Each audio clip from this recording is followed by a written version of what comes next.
Hello again, friends. Today we're looking at part 2 of the story of my life. In part 1, I spoke about my relationship with the Lord, how it is that it was at the age of 12 when my dad had died.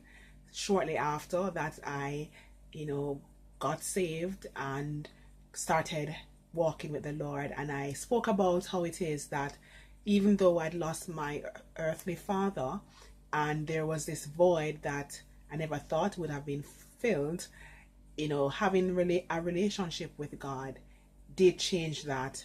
And I spoke about how it is that my father's death was even, for me later on, I recognized it as a blessing in disguise. And I did say that individuals who might be watching would have said, a blessing in disguise, the death of your father, you for real?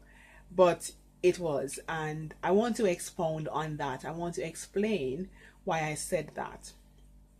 Now, my dad, God bless his soul, was a lovely man.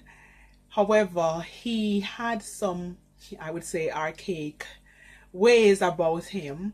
And one of the things that he wasn't really supportive of was education. He didn't, and I think it was because of ignorance. He didn't know the value of education and what having a good education would likely do for his children. And so that didn't really put out his best for us to go to school. And so there were many days when I was absent from school, and because of that, there was this huge learning gap that I had. And in primary school, for the longest while, I thought I was dumb. The teachers, some of them did say that I wasn't going to do much really in life because I wasn't progressing in primary school. I wasn't doing well. And I began to believe that I wasn't smart. I wasn't going to achieve like others who I saw in the class, who were able to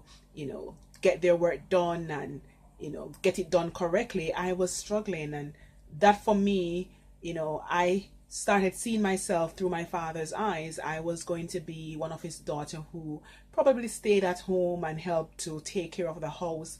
And it sounds a bit archaic, but yeah, that happened to me. And so had my father lived on, then I do believe that I perhaps wouldn't even have gone on to high school. I would have finished primary school, or all age school as it was called then, and then I would have gotten a job perhaps as a domestic helper like my mom had done, and that would probably have been the end of the story. I probably would have met somebody and had children, and that would have been it. But that wasn't it. My mom, she never had it, but she didn't get to go to high school or university or anything like that, but she recognized the value of education, and she trying her hardest made sure that I went to school, and my brothers and sisters also got the opportunity to go to school. And I started junior high school after I'd left primary school, not having achieved much, so I couldn't go on to the traditional high schools. I had to go on to a junior high school, and it was whilst I was going to the junior high school and was now going to school more regularly that I found, but you're not that dumb, are you? You actually can learn and you can do things just as well as anybody else. And I started gaining confidence in myself because I was excelling in the class. I was even able now to assist others who weren't able to get their tasks done. And I soon recognized that there was something in me that I didn't really knew I had before. And there were people in the church also who were encouraging me, and who were motivating me, and they were speaking over my life good things that I had never had before.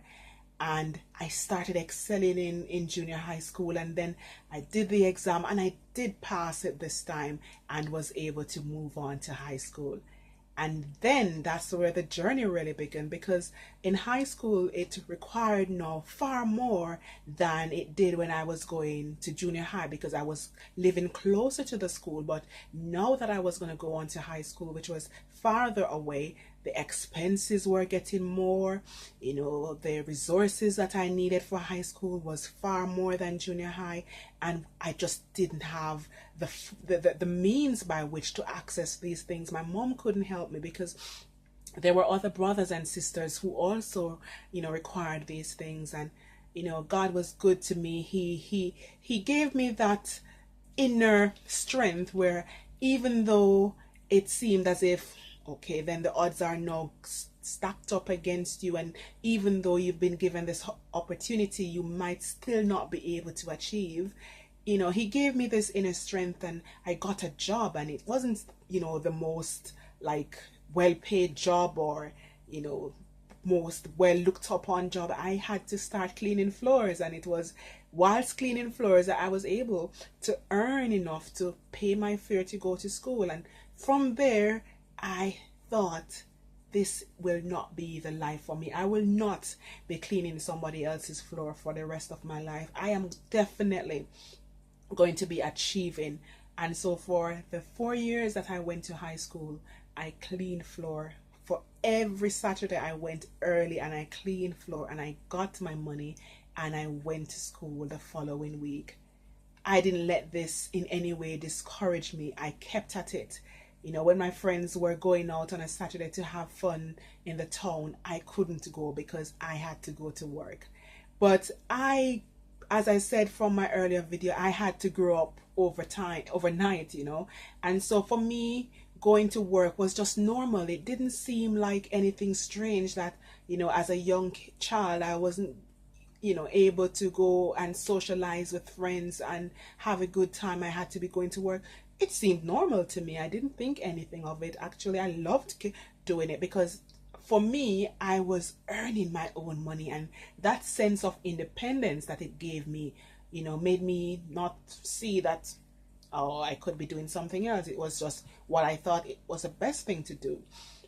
And so I continued working, and, loved my independence, had a church family that was very supportive. There were times when even what I earned wasn't enough to take me to school. They chipped in, and they would help, and they would motivate and look out for me. And I kept at it, and at the end of my tenure at high school, I came out successful with my subjects and was then able to move on.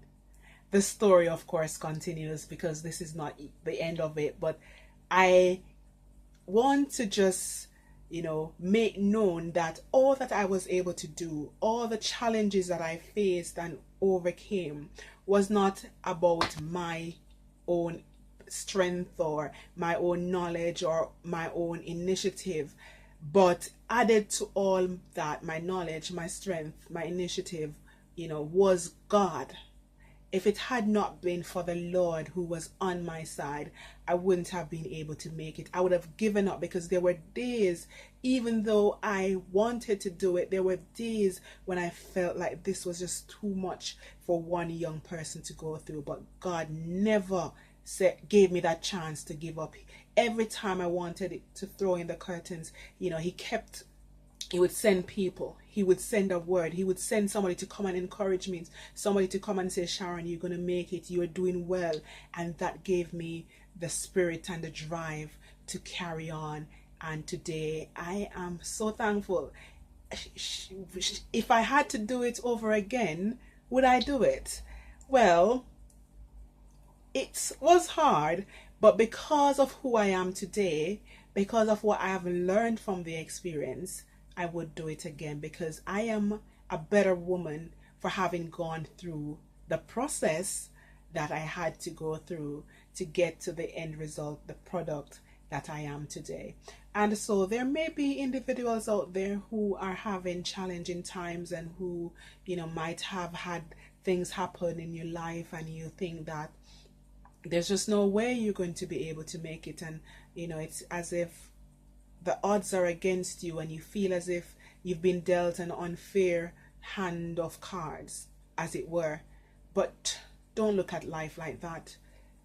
Just think that at the end of your journey, through the challenges that is, there is something greater that is ahead of you, and you will achieve it if you don't give up. So don't give up, my friend. Keep trusting. And I will be sharing more about my story and where I am today because of the journey. And by faith, I believe that there are even greater things ahead. And I just continue to, live in that expectation that God will, He has, and He will continue to, because He never changes. He remains the same, and what He has done before is what He's likely to continue to do. So, be blessed and keep tuned into my channel, Life's Many Faces.